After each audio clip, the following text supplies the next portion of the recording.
education wise, I have I have way too much varied background. I have a couple of bachelor's degrees in genetics and one in medical technology, and I have a master's degree in computer science. And yeah, I'm looking forward to going over these. And in the end, in the questions section, when you have any questions for Hasini, if you have any for me, I'll be happy to take them. Could we go to the next slide? So covering sports, when you come to extracurricular activities, especially in sports, you'd want to use middle school, as Hasini said, as an exploring ground to see a sport that you might be interested in. And not everybody's interested in sports, right? So we will also, after this, cover the music and performing arts section. But for those who are interested in sports, try to use middle school as an exploring ground to find one sport that you really like, and use high school to just go deeper into that one sport. It's always better to excel in one sport rather than having a splattering of many different sports, especially when it comes to high school. So your goal would be, as much as possible, to showcase leadership and more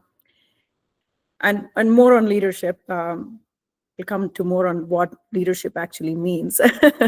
So, but as far as excelling in the one sport, aim for varsity level participation and or regional or state recognition.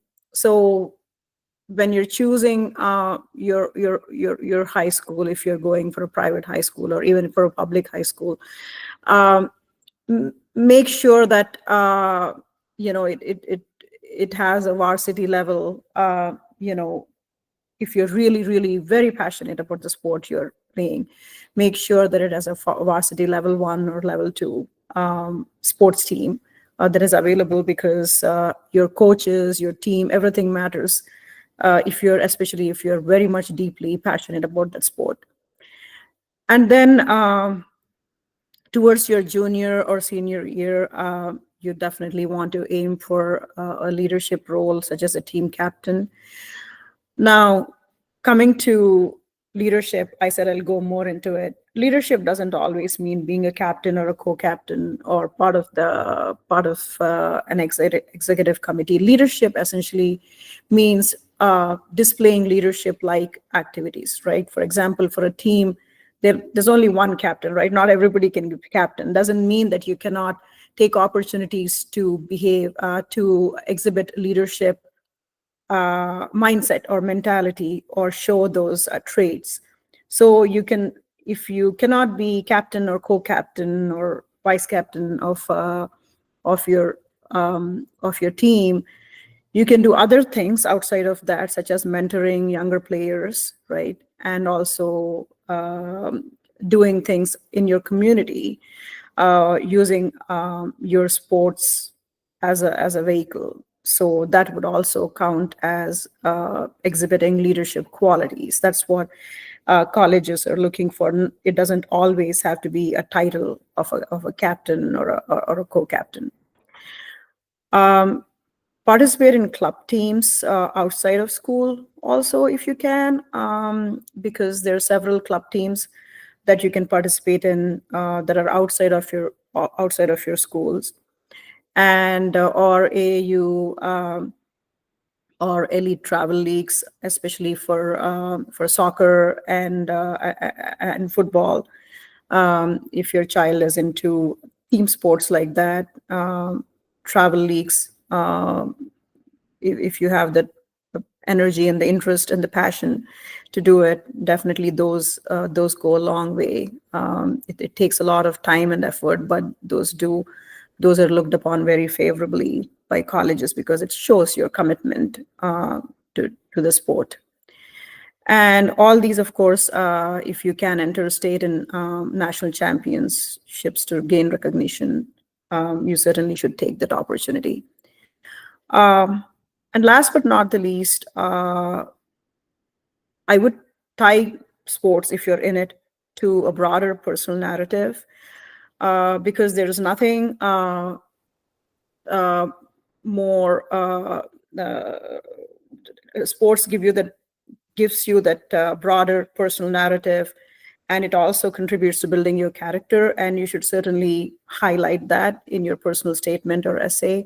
So I would, if you are into athletics or sports, I would definitely connect that to personal growth, leadership, or overcoming challenges in your personal statement. And sports definitely has a lot of that. And again, from a leadership perspective, if you can start a sports related community service project, such as fundraising for underprivileged teams. There are a lot of teams that don't have the funds, have talent, but don't have the funds. So take something under a team like that under your wing and start a community service project to raise funds for them. It's very easy to raise funds for your own team. We do that, but it'll certainly show a different side to your character if you go above and beyond and raise funds for teams that are outside of your own. So can we move on to music? So I say music here, but it also is pertinent to dance. I don't have that necessarily here, but I'll cover that in one bullet point. So as far as music is concerned, again, you don't have to be in sports. Not everybody's interested in sports. You can be completely on the music or other performing arts side. I say music here, but I also mean like, other performing arts such as dance or drama. So master an instrument or vocal performance. If you're in a choir, and also an instrument if you're in the orchestra or could be in the band. Again, don't spread yourself too thin. Try to keep it selective and use middle school to find your passion, whether it's in whether you want to be on the choral side of the house of performing arts or drama or an instrument. So use your high school to achieve proficiency in one instrument or voice type if you're in the choir. And certifications definitely count in here. So earn high level certifications. There's lots of exams, nationally and internationally renowned exams actually, for instruments that are offered through institutes like ABRSM or RCM, which is internationally recognized. And also your state has music exams. Northeast Ohio has a music exams and competitions every year. So those go a long way. Again, join all state or national honor bands, orchestras, or choirs. For those in the Cleveland area, we are very blessed. There are a lot of very nationally renowned orchestras and choirs outside of your school. So if that's your interest, you should definitely participate in that. Same with the drama clubs. We are very, very blessed that in this area, there's a lot of nationally and internationally renowned clubs that you can participate in. Then for those in the performing arts, and I cannot stress this enough, you don't want to get into junior year and then start scrambling how to build your portfolio. So if you are participating in orchestras, or especially if you're participating in drama, choir, even your vocals, start recording and start making a compilation, a portfolio of that. Original compositions, if you've made any, those go a long way, or arrangements for music. It would be great if you could start a YouTube channel and start compiling all those. And if you don't have a YouTube channel, then just make a small folder and make all those compilations, or even a website. Some students have a website. The reason I'm saying that is you should start this if you're into the performing arts. You should start this in your freshman year itself, because then it's for your college essays or portfolio. When you want to submit it, it's going to be really easy for you, and you don't have to start scrambling and to find videos. It's very important.